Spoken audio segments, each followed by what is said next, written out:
Hello everyone. So in today's video we are gonna talk about the expected cutoff, or you can say the minimum cutoff for any category in MU BTech 2025. तो guys आप लोगों को पता ही होगा कि MU का entrance हो चुका है। सो बिना किसी और बात के चलिए हम अपनी वीडियो को स्टार्ट करते हैं। वीडियो स्टार्ट करने से पहले मैं आपको एक बात और क्लियर कर देना चाहता हूँ कि अगर आपको MU में एडमिशन चाहिए तो उसके लिए आपके पास मिनिमम मार्क्स जो होने चाहिए वो 15 होने चाहिए। अगर आपके 15 मार्क्स से नीचे स्कोर आया है तो आप इस वीडियो को यहीं छोड़ सकते हैं। तो हम पहले शुरुआत करते हैं।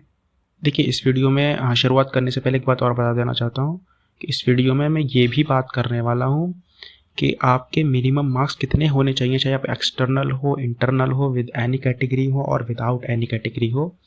तो आपको वेटिंग में भी आ सकता हो। जैसे कि अभी मैं बात जो करने वाला हूँ सेलेक्टेड लिस्ट की बात करने वाला हूँ। आगे इस वीडियो में मैं ये भी बात करूँगा कि आप अगर एमयू में बस एडमिशन चाहते हैं कि बस मैं एंटर हो जाऊँ, चाहे वेटिंग आए कैसे भी आए, तो उसमें आपको मिनिमम मार्क्स कितने चाहिए। तो वीडियो के एंड तक बने रहिएगा, ठीक है। सो एक्सटर्नल के लिए इन माई पॉइंट ऑफ व्यू मेरे ख्याल में 35 से 38 पे इस बार नाम आ जाना चाहिए। 35 to 38 एक सेफ स्कोर रहा होगा।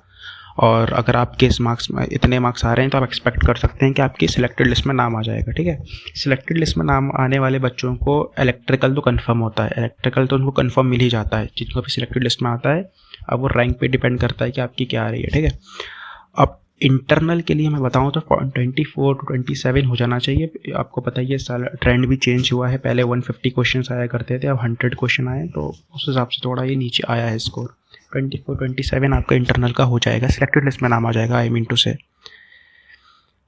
कैटेगरीज में देखिए, कैटेगरीज OBC की होती है, बढ़िया कैटेगरी है ये भी। 5 मार्क्स का आपको मिल जाता है। इंटरनल हो एक्सटर्नल हो, जो मैंने पहले बताया है इसी में आप 5 प्लस माइनस कर दिए, ठीक है।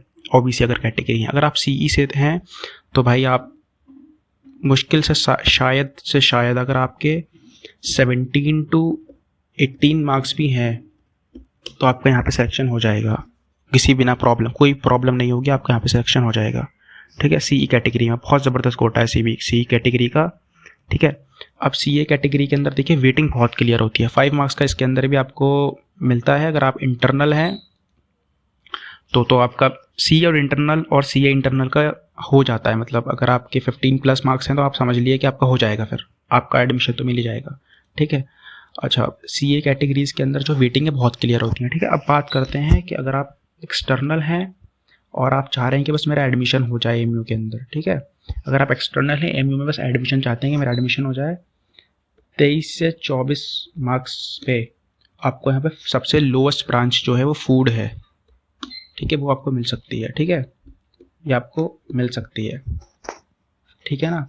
अगर आप इंटरनल हैं, आप चाह रहे हैं बस मेरा एडमिशन हो जाए, सिर्फ एडमिशन हो जाए, तो आप एक्सपेक्ट कर सकते हैं 20 मार्क्स पे, बल्कि और कम कर लेते हैं, 19 to 20 मार्क्स पे आपको सिर्फ एडमिशन जो है वो मिल जाएगा, ठीक है। फूड टेक की जिसकी हम बात कर रहे हैं, ठीक है। अगर आप अब कैटेगरी की बात करें तो कैटेगरी के अंदर वही 17-18। हाँ, एक बात याद रखिएगा, चाहे MU के अंदर सीट वैकेंट रह जाएं, अगर आपका 15 मार्क्स से कम मार्क्स आए हैं तो आपका सिलेक्शन नहीं होगा। चाहे MU में सीट वैकेंट रह जाएं, वो किसी को ना दें, लेकिन आपकी मिनिमम क्राइटेरिया है एज़ पर MU लॉ कि आपको 15 मार्क्स तो मिनिमम चाहिए रहते हैं, ठीक है।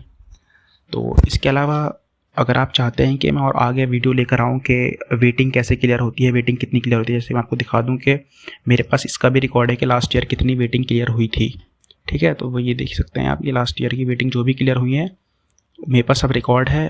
जब इंशाल्लाह रिजल्ट आएगा तो मैं इस पर भी वीडियो एक बना दूंगा। उसके अलावा आप चाहते हैं कि फ़ीस क्या है MU की, या फिर अपग्रेडेशन कैसे होता है MU के अंदर। हाँ, एक बात और बता देता हूँ कि अगर आपका MU में एक बार सिलेक्शन हो जाए तो आपके पास एक और चांस रहता है फर्स्ट ईयर में अच्छी CPI लाने के बाद उसको अपग्रेड करा सकते हैं, ठीक है। तो और भी अगर आपको कोई नॉलेज चाहिए हो, अगर आपको कुछ परेशानी हो, अपना सेफ स्कोर पूछना चाह रहे हैं, आपका जो स्कोर आया है उस पर कौन सी ब्रांच मिल सकती है पूछना चाह रहे हैं, तो आप कमेंट में बता सकते हैं।